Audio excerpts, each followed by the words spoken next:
Hello বন্ধুরা, good morning সবাইকে। এখন বাজে সকাল 6:15। তো আমার কাজ বাজ সব হয়ে গেছে। তো এখন আমি বসে বসে দড়িগুলো বাঁধছি। বা দড়িগুলো যতদিন না বাঁধা কমপ্লিট হবে ততদিন তো বেঁধে যেতেই হবে।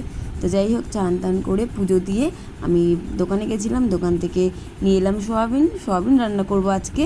আর আমাদের পাড়া থেকে যাচ্ছিলো হালুয়া কচুরি, তো ওটা নিয়ে নিলাম। 4 পিস করে দেয়, 12 টাকা নেয়, দারুণ খেতে। তো আমি খেতে খেতে মনে পড়লো জায়ের কথা, তো জায়ের কাছে চলে গেলাম।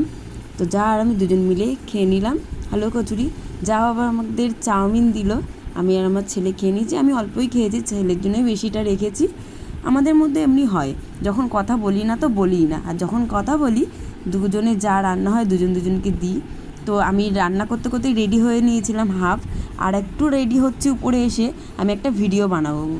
বাংলা সিনেমার ছোট বউ, তো শাশুড়ি সাজছিলাম। তো যাই হোক, ভিডিওর মাঝখানে এসে খাওয়া দাওয়া